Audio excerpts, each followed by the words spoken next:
Star news Marathi, नवे पाऊल नवी दिशा.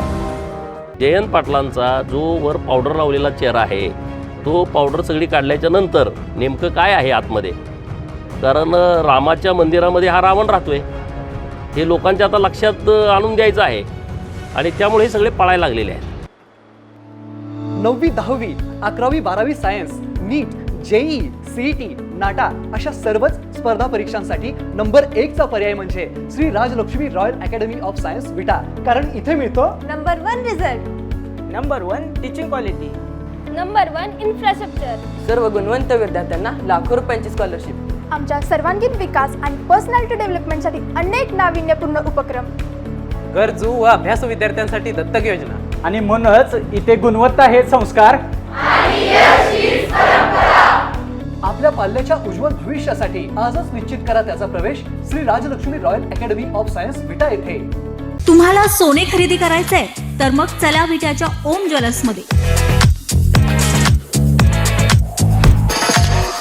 विट्यातील प्रथमच सोन्याचे 100% BIS 916 hallmark jewellery showroom, HUYD प्रमाणित सर्व दागिने, सोने तारण कर्ज योजना ही सुरू. तर मग एक वेळ अवश्य भेट द्या. आमचा पत्ता ओम ज्वेलर्स, सराफपेठ, बँक ऑफ महाराष्ट्र समोर विटा. संपर्क श्री भगवान ढमाले गार्डीकर, डॉक्टर विशाल शिंदे मोराळे.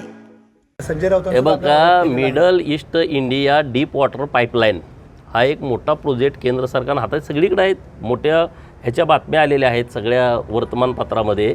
संजय राऊत काय आहे, संजय राऊताला काम नाही. त्यानं कधी काय गटार बांधलं आहे, एखादं संडास बांधलं आहे, तो आता 10-20 वर्ष झालं खासदार आहे. तुम्ही फोटो कधी मला दाखवा ना. एखादं हे विकासाचं काम संजय राऊताच्या फंडातनं केलं आहे किंवा संजय राऊताची सत्ता असताना एखादा मोठा प्रोजेक्ट केला आहे, त्याला काय माहीत आहे. अग्रलेख लिहायचा. अरे त्या अग्रलेखानं बारक्या पोरात जो ढोंगण पुसते ती, त्याचा उपयोग काय त्या अग्रलेखाचा? काय त्या अग्रलेखामध्ये महाराष्ट्राच्या विकासाचं काय लिहिलं आहे? त्यामध्ये महाराष्ट्राचं कल्याण करायचं आहे, मराठवाड्यामध्ये दुष्काळ आहे, त्यामध्ये संजय राऊतांनी एखादा लेख लिहिला, हे अशा पद्धतीनं दुष्काळ मिटवायचं आहे. पश्चिम महाराष्ट्रामध्ये काही दुष्काळी तालुके आहेत किंवा कोकणामध्ये एवढं मोठं सगळं सौंदर्य मिळालं आहे, समुद्र मिळाला आहे, तिथं काय पर्यटन केंद्र डेव्हलप करण्याच्या दृष्टिकोनातून, पर्यटन हब करण्याच्या दृष्टीने काय लिहिलं आहे? मुंबईमध्ये काय नाही हो, नुसतं ह्याची मापं काढ, त्याची मापं काढ. तुम्ही बघितलं पाहिजे ना तुम्ही काय चाललं आहे ते. 40,000 कोटी रुपयाची ही योजना आहे सगळीकडंच. काल मला आधी एवढं याने टार्गेट केलं जयंत पाटलाचं डोकं. त्यांचे सगळं पहिल्यांदा त्यांच्या अकाउंटवरून पडलं, काऊन त्यांचं काय फेक अकाउंट आहे, विरोधकांच्यावरती टीका काय, पहिलं त्यावर पडलं. अरे याला माहीत पाहिजे ना काय चाललं आहे. आता शिराळा, तिथून वाळवान, बोरगाव, कासेगाव ह्याच्या बाहेरच पडायला वेळ मिळणार त्याला. कुणाही सवासण्याला जाते, कुणाही बारशाला जाते, ही वेळ आलेली आहे आता त्यांच्यावर. हे बघायला वेळच नाही. आज एवढा मोठा प्रोजेक्ट जर सुरू असेल तुम्ही माहिती घ्या, 3300 मीटर खोल, 2000 किलोमीटर लांबी, 40,000 कोटी रुपयाची इन्व्हेस्टमेंट. आता आपल्याकडे गॅस जो येतो तिकडं गॅस लिक्विड स्वरूपात करतात, परत टँकरमध्ये भरायचं, परत भारतात आल्यावर परत त्याचा गॅस तयार करायचा. एवढं मोठं नुकसान आहे हे. मग लाट आली, मंदी आली, अमुक आल्या, त्याचं सोल्युशन माननीय मोदी साहेब काढायला लागलेत ना. त्याच्याकडे तुम्ही वेगळ्या दृष्टिकोनातून बघा. हा काय राजकारणाचा मुद्दा नाही ना.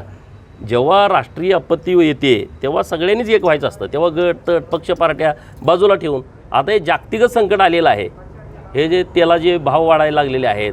50-60 रुपयाला क्रूड ऑइल मिळत होतं कच्चं, आता ते 118वर गेलं होतं, आता ते 105वर आहे.